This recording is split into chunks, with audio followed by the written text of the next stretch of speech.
मित्रांनो, घरोघरी मातीच्या चुली या मालिकेच्या नवीन लेटेस्ट एपिसोडमध्ये आपल्याला पुढे असं पाहायला मिळणार आहे की इकडे ती आजी ऐश्वर्याला म्हणत असते, ऐश्वर्या तू आता थोडंसं दूध तरी पिऊन घे, कारण तू सकाळपासनं काहीही खाल्लेलं नाही आहेस. त्यावर ती ऐश्वर्या म्हणते, नाही नको आजी, मला काहीच खावंसं प्यावंसं वाटत नाही आहे. तेवढ्यातच ती आजी म्हणते, अगं तुझं बरोबर आहे, अशा अवस्थेमध्ये काही जात नाही, पण बाळासाठी तर आईला खावंच लागतं. त्यावर तिचे हे नखरे पाहून त्या सौमित्राला फारच राग येतो. त्यावर ती म्हणते, मी तर आता फक्त जानकीची आई सापडण्याची वाटच बघत आहे. एकदा का तिची आई सापडली ना, मग त्यानंतर मी या ऐश्वर्याच्या चांगली मुस्काटात लावून देणार आहे. थोडंही खोटं बोलताना ही जी जीभ चाचपरत नाही, हिला कशीच लाजही वाटत नाही की ती खोटं बोलतीये ही, असं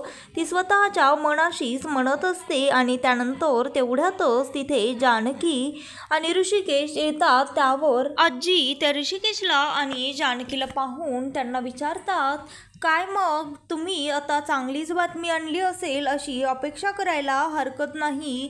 काय रे ऋषिकेश, तुझ्या जुन्या बायकोनी कागदावर सह्या केल्या का? त्यावर तो ऋषिकेश जानकीला सांग असं म्हणून खुणावतो. त्यावर ती जानकी म्हणते, हो मी सह्या केलेल्या आहेत. हे तिच्या तोंडातनं वाक्य ऐकून ती ऐश्वर्या उठूनच उभा राहते, कारण तिला आनंदाचा धक्का बसलेला असतो. त्यानंतर ती आजी म्हणते, आता ऐश्वर्या तुझ्या आयुष्यातला हा जानकी नावाचा काटा अलगद दूर झालेला आहे. पण आजीचं हे बोलणं ऐकून त्या जानकीला मात्र फार राग येतो, वाईट देखील वाटतं. त्यावर ऋषिकेश म्हणतो, आजी तू हे काय बोलत आहेस? त्यावर ती आजी म्हणते, अगं बाई तुला तर एवढा राग आला का रे? तुझ्या बायकोला जुन्या काही म्हणल्यास? त्यावर ती सौमित्रा म्हणते, अगं आई तू कशाला आता त्यांना त्रास होईल असं काही बोलतेस? आता तिने केल्या आहेत ना सह्या, मग आता पुढचं काय ते ठरवा. त्यावर तिचं हे वाक्य ऐकून ती जानकी म्हणते,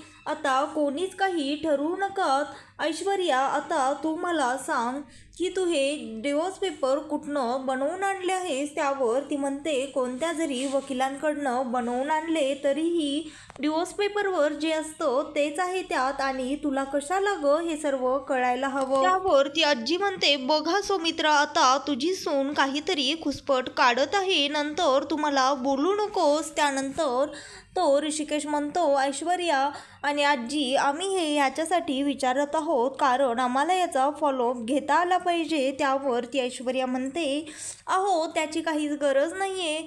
आता एकदा का हे पेपर सबमिट झाले की मग नोटीस येणारच आहे. त्यावर ती जानकी म्हणते, जर नोटीस येणारच आहे तर मग तुला एवढी छोटीशी गोष्ट न सांगायला त्रास काय आहे? नेमका कसला प्रॉब्लेम आहे? असं ती ऐश्वर्याला विचारते. और ती म्हणते, काय माहीत तुम्ही एखाद्याला कसं बेटीस धराल, त्यामुळे तर मी हे तुम्हाला सांगणारच नाही. त्यानंतर ती जानकी डिवोर्स पेपर त्या ऐश्वर्याच्या हातामध्ये देते आणि ती ऐश्वर्या सर्व डिवोर्स पेपर चेक करते. त्यानंतर आजीला म्हणते, आजी आता तुम्ही मला द्या दूध, आता माझ्या घशाखाली दूध उतरेल. आणि त्यानंतर जानकीला मात्र हे सर्व घडत असताना फारच राग येत असतो. ती स्वतःला ह्या सर्व गोष्टींचा फारच त्रास करून घेत असते.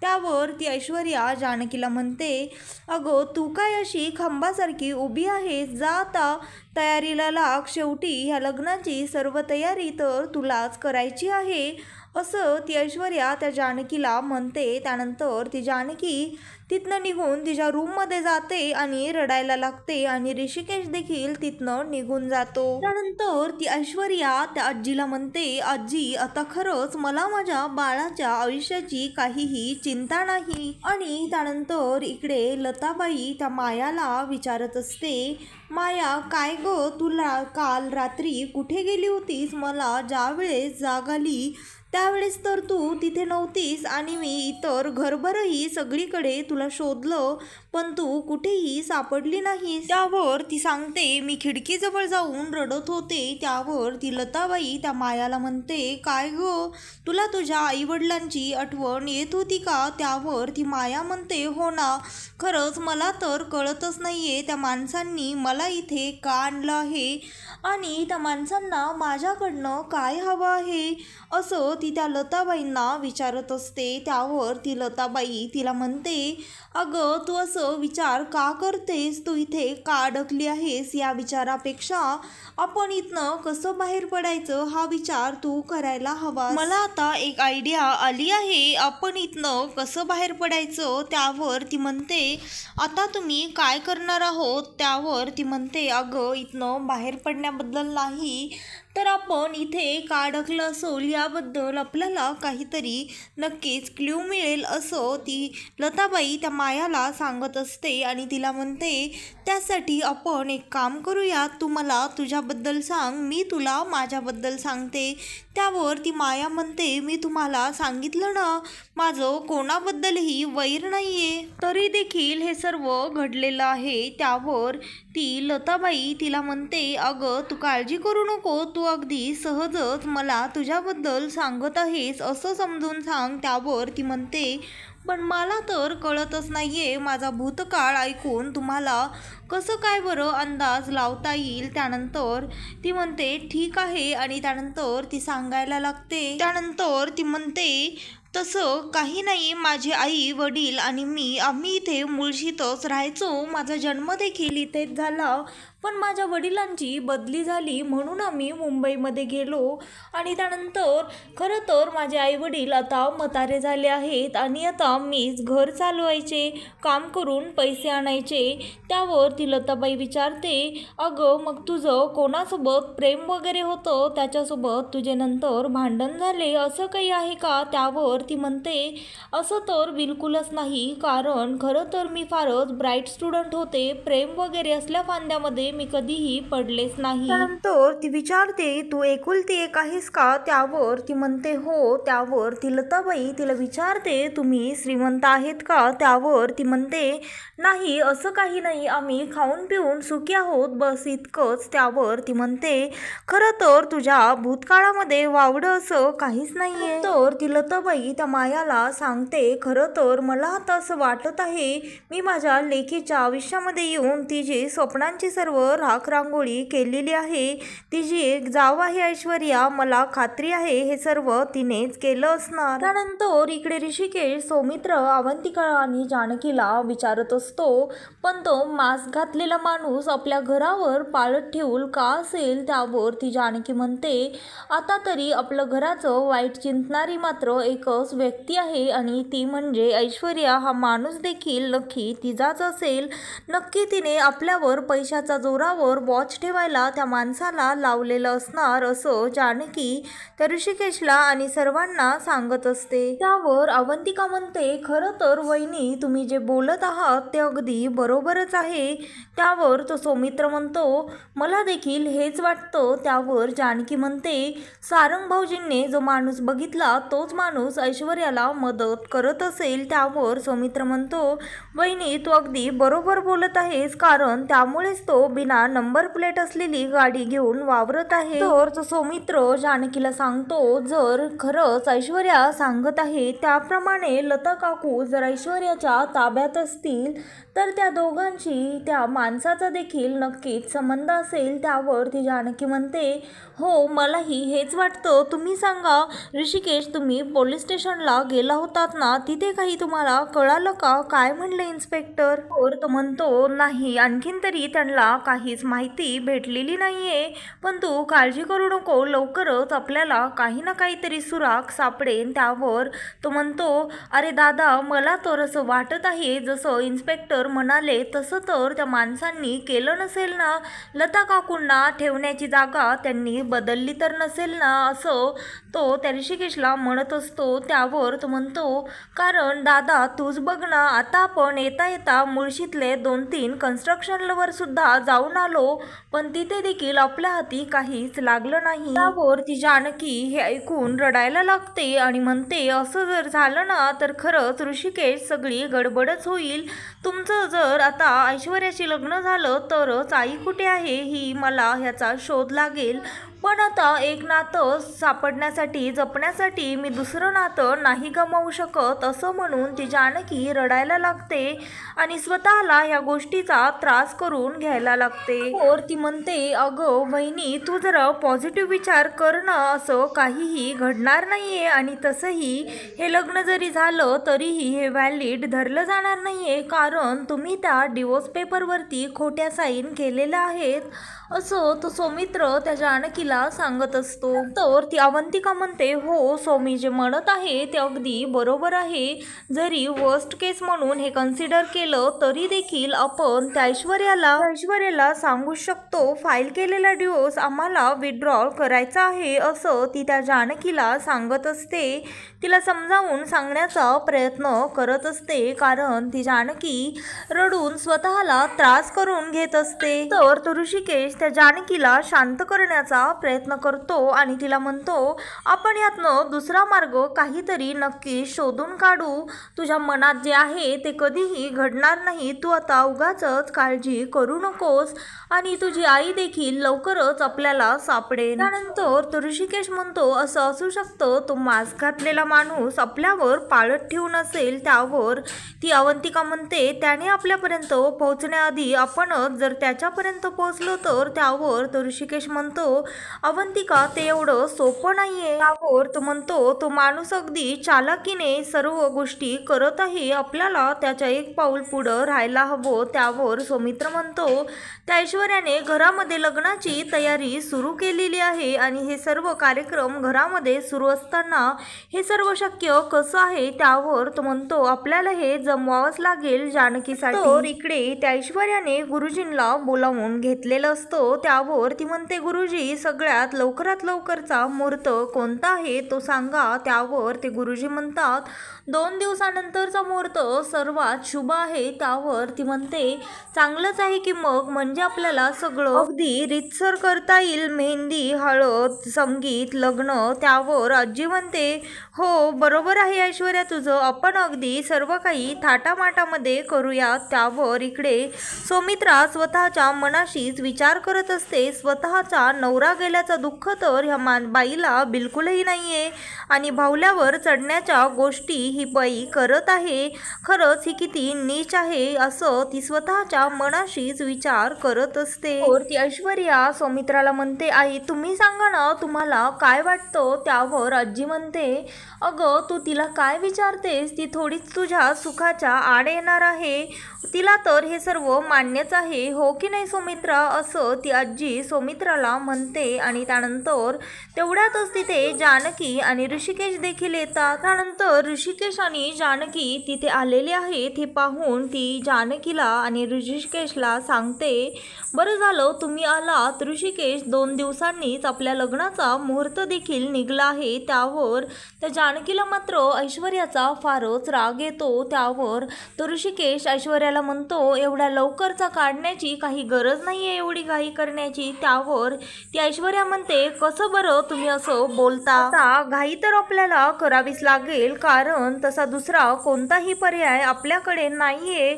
म्हणजे आता तुम्हीच बघा ना, आता थोड्याच दिवसात जानकीची कोर्टामधल्या तारखी देखील चालू होतील आणि त्यानंतर ह्या तारखीमध्ये हे सर्व गोंधळामध्ये आपण आपल्याच लग्नाचं कसं काही मॅनेजमेंट करणार आहोत. एवढंच काय तर ही जानकी देखील आपल्या लग्नामध्ये असायला हवी ना. आता उद्या जर हिला कोर्टामध्ये शिक्षेची सुनावणी झाली आणि ही जेलमध्ये गेली तर हिच्या मागे लग्न करायला मला देखील योग्य वाटणार नाही. त्यामुळे काय जे व्हायचं आहे ते हिच्या डोळ्यासमोरच झालेलं चांगलं. तर ऋषिकेश म्हणतो, ऐश्वर्या हे एवढं सोपं नसतं, आणखी आमचा डिवोर्स झालेला नाहीये, निदान 6 महिने तरी लिगली आमचा डिवोर्स व्हायला लागतील. त्यावर ती ऐश्वर्या म्हणते, अहो तुम्ही त्याची काळजी करू नका, मी अगदी हा डिवोर्स फास्ट ट्रॅकवर घेऊन जाईल आणि बाकीचं कसं मॅनेज करायचं आहे ते तुम्ही माझ्यावर सोपवा. मी अगदी लवकरात लवकर तुमचा डिवोर्स घडवून आणेल असं ती जानकीला आणि ऋषिकेशला सांगत असते. आणि त्यानंतर ती सौमित्रा म्हणते, अगं आई तुला तरी काहीतरी पटायला हवं, हिला अगदी सर्व साजरं हवंय आणि आता 2 दिवसामध्ये हे सर्व कसं होईल. त्यावर ती ऐश्वर्या सौमित्राला म्हणते, आई तुम्ही बिलकुलही काळजी करू नका, मी तुम्हाला किंवा कोणालाही काम करण्याची गरजच पडणार नाही, असं मॅनेजमेंट केलं आहे, माझी एक मैत्रीण आहे तीच सर्व बघणार आहे असं ती ऐश्वर्या त्या जानकीला आणि सौमित्राला सांगते. त्यानंतर तेवढ्यातच तिथे एक घरामध्ये डेकोरेशन करणारा माणूस येतो. त्यावर ती ऐश्वर्या म्हणते, आलात का तुम्ही, बरं झालं, तुम्ही आता त्या कोपऱ्यापासून डेकोरेशन चालू करायला सुरुवात करा. त्यानंतर ती ऐश्वर्या म्हणते, पण आता हळदीची तयारी कोण करेल. त्यावर आजी म्हणतात, अगं तू कशाला काळजी करतेस, ही आहे की जानकी ह्या हळदीची तयारी करेल, ही काय रिकामीच तर आहे. तर सौमित्रा ऐश्वर्याला म्हणते, अगं पण ऐश्वर्या तुला एवढं कशाला हवंय थाटमाट, एकतर इथे आत्ता सारंग गेला आहे आणि त्यामध्ये तू हे असलं थाटमाट का करण्याचा हट्ट करतेस. तर ती म्हणते, अगं हे लग्न दुसरं आहे. त्यावर ती म्हणते, आणि तुझी अवस्था तरी बघ तू. त्यावर ती म्हणते, आई कसं आहे ना, लग्न हा विषय प्रत्येक मुलीसाठी हा खूप महत्त्वाचा असतो आणि तिच्या आयुष्यातला फारच आनंदाचा क्षण असो, मग ते लग्न पहिलं असो वा दुसरं, प्रत्येक मुलीला वाटतच असतं तिच्या लग्नामध्ये तिची हौस ही व्हावीच. शिवाय मला देखील असंच वाटतं, कारण आता तर माझ्या पोटामध्ये सारंगचं बाळ आहे आणि मी असं वाचलं आहे, पोटामध्ये बाळ असताना बाळाला सर्व गोष्टी कळत असतात, समजत असतात, तर मग त्याला देखील किती छान वाटेल ना की त्याच्या आईबाबाचं लग्न होत आहे. त्यामुळे मला माझ्या बाळासाठी हे सर्व करायचं आहे असं ती ऐश्वर्या त्या सौमित्राला म्हणते. त्यानंतर ती ऐश्वर्या म्हणते, काय आहे नाही, मी गेल्या वेळेस रुटीन चेकअपला गेले होते ना, त्यावेळेस मला डॉक्टरांनी सांगितलं होतं की आता तू जे काही विचार करशील ते तुझा सर्व विचार तुझ्या बाळाच्या मनावर देखील होईल, त्यामुळे तू आता फार स्ट्रेस घेऊ नको, ओव्हरथिंक करू नको असं ती ऐश्वर्या सौमित्राला सांगते आणि म्हणते, मला आता माझ्या बाळाला ज्यामधनं आनंद भेटेन त्याच गोष्टी करायच्या आहेत. त्यानंतर तिथनं ती सौमित्रा आणि आजी दोघेही निघून जातात. त्यावर इकडे ती जानकीला म्हणते, मग जानकी तुला तुझा नवरा देताना कसा त्रास झाला तसाच त्रास देखील मला झाला होता ज्यावेळेस तू माझं लग्न सारंगसोबत लावून दिलं होतंस. त्यानंतर ती जानकी त्या ऐश्वर्याला म्हणते, तुझ्या लक्षात तर आहे ना मी हे सर्व करायला का तयार झाली आहे, आता लवकरात लवकर सांग माझ्या आईला तू कुठे ठेवलं आहेस. त्यावर ती ऐश्वर्या म्हणते, अगं एवढी काय गं तुला घाई आहे, जरा थांब, जरा धीर धर, तुला तर मी ते सांगणारच आहे, पण जरा आमच्या लग्नाची तयारी तरी पूर्ण होऊ देत असं ती ऐश्वर्या जानकीला सांगते. त्यानंतर इकडे ती बिचारी जानकी हळद त्या तिच्या नवऱ्याच्या लग्नाची काढत असते आणि रडत देखील असते. ती फार विचारांमध्ये असते, कारण तिला ह्या गोष्टीचा फारच त्रास होत असतो, पण आता तिच्याकडे कोणताही पर्याय नसतो, म्हणून ती त्या ऐश्वर्याच्या सगळ्या अटी तयार झालेली असते मान्य करण्यासाठी. आणि इकडे तेवढ्यातच तिथे ऋषिकेश येतो. त्यानंतर ऋषिकेश त्या जानकीला म्हणतो, काय झालं, तुझ्या डोळ्यामध्ये पाणी का आलेलं आहे, तू एवढा त्रास करून घेऊ नकोस, आपल्याला माहीत आहे ना हे लग्न होणारच नाही. तर तो त्या जानकीला समजावत असतो. त्यावर तो म्हणतो, तू तुझ्या आईची देखील काळजी करू नकोस, तुझी आई देखील आपल्याला सापडणार आहे लवकरच. त्यानंतर इकडे संध्याकाळी त्यांच्या हळदीची तयारी सुरू झालेली असते. त्यावर तो ऋषिकेश त्याच्या गालाची उष्टी हळद त्या जानकीला लावतो आणि म्हणतो, माझी हळद तर सगळ्यात आधी तुलाच लागणार आहे, कारण तूच माझी बायको आहेस. आपल्याला कोणीही वेगळं करू शकत नाही. त्यानंतर तो मास्कमॅन त्या जानकीवर आणि त्या ऋषिकेशवर वॉच ठेवत असतो. तेवढ्यातच त्या ऋषिकेशचं लक्ष त्या वॉचमॅनकडे जातं आणि त्यानंतर तो मास्कमॅनला पकडण्यासाठी धावतो. त्यावर सौमित्रा म्हणतो, अरे ऋषिकेश, तुझ्या सगळ्या अंगाला हळद लागलेली असते. असं घराबाहेर पडू नये अशुभ मानलं जातं. हा शुभ संकेत नाहीये. जाऊ नकोस ऋषिकेश, थांब. त्यावर जानकी देखील ऋषिकेशच्या मागे धावते त्याला अडवण्यासाठी, पण ऋषिकेश मात्र थांबत नाही आणि समोरून एक गाडी येते आणि ऋषिकेश त्या गाडीला धडकतो आणि तिथेच रस्त्यामध्ये पडतो. तर मित्रांनो, घरोघरी मातीच्या चुली या मालिकेचे नवनवीन लेटेस्ट एपिसोड पाहण्यासाठी आत्ता चॅनलला लाईक, शेअर आणि सबस्क्राईब मात्र नक्की करा. व्हिडिओ आवडले असल्यास व्हिडिओला कमेंट देखील करा.